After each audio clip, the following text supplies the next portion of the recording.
واتس اپ خو موږ ټول استعمالو خو ځینې داسې کسان چې هغه د واتس اپ په ډیرو طریقو نه پوهیږي اکثر موږ ځان له نوی موبایل والو نو د دې زوړ موبایل نه موږ د خپل واتس اپ د ډیټا د نوی موبایل ته نشو راوړلی لکه په دې کې چې موږ کم میسیجونه کم تصویران ویډیوګان یو بل ته لیږلي را لیږلي نو هغه موږ د نوی موبایل ته چې دی نشو راوړلی موږ چې نوی موبایل والو نو نوی واتس اپ ځانه کولی کړو نو زموږ کم میسیجونه تصویران ویډیوګان چې دي دا ټول ضایع شي نو واتس اپ والا یو نوی اپډیټ راسلی په هغه طریقه باندې تاسو ښه په اسانو سره چې دی د زوړ موبایل نه نوی موبایل ته چې دی خپل ډیټا وراړول شي ا دې نه مخکې به موږ د جیمیل په تر باندې چې دی دا ډیټا وراړول پاګه کې به موږ بیک اپ وغسلو نو ډایرکټ پاګه جیمیل ته چې دی زموږ بیک اپ لاړو نو موږ په نوی موبایل کې چې دی خپل واتس اپ کولا کړو زموږ میسیجونه تصویران چې دي ټول باغې ته لاړل نو اوس نوی اپډیټ چې راغله دغه په تر باندې به تاسو سکین کوئ نو تاسو دا ټول ډیټا چې دا باغې نوی موبایل ته چې دی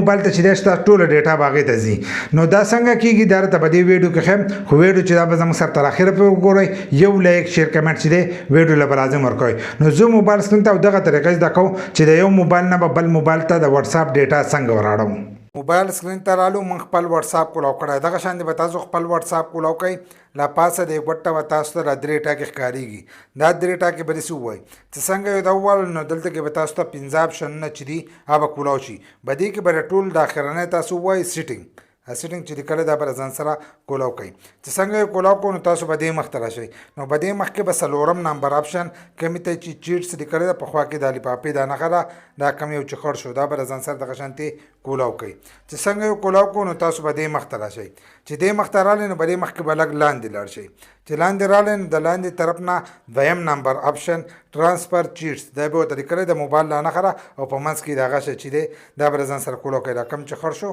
دا به ځان سره دغه شانتې کولاو کوي چې څنګه یو دا کولاو کړو نو تاسو به دې مخ ته راشئ نو به دې کې ښه صفا تاسو ته لیکلي چې تاسو د یو موبایل نه چې دی بل موبایل ته خپل چیټس چې دي دا مکمل اړولی شئ نو که تاسو اړوئ نو تاسو ته به راشنه پټه او سپین لیکل ښکارېږي سټارټ لیکلی دی نو دې ځای کې باندې تاسو څنګه داسې زور وکړو نو ستاسو د موبایل کیمره چې دی دا به کوراو شي نو کوم موبایل کې چې تاسو راړوئ په هغې کې به د هغې واتس اپ کولاو کوئ په هغې کې به کیو آر کوډ راواړوئ نو چې څنګه هغه به دې کیمره باندې سکین کړو نو ستاسو دا ټوله ډیټا چې ده د دې واتس اپ نه به هغه موبایل ته چې دی ور واوړي بس په دې طریقې سره تاسو د یو موبایل نه بل موبایل ته د واتس اپ ډیټا چې ده هغه تاسو اړولی شئ که تاسو د اپشن نه شو کېږي نو د هغې لپاره به خپل واتس اپ چې دی هغه به اپډیټ کوئ خو څنګه چې مې درته ووایي په هغې کې به کیو آر کوډ کولاو کوئ او په دې کې به دا کیمره کولاو شي چې څنګه تاسو سکین کړو نو ډایرکټ په ستاسو د دې موبایل نه ډیټا چې ده هغې بل موبایل ته وروړي که ویډیو مو خوښه شوي نو یو لایک شیر کمنټ چې دی ویډیو له لازم ورکړئ د داسې نور ویډیوګانو لپاره زموږ د فیسبوک پیج هم د ځان سره فالو کوئ او یوټیوب چینل چې دی هغه هم د ځان سره سبسکرایب کوئ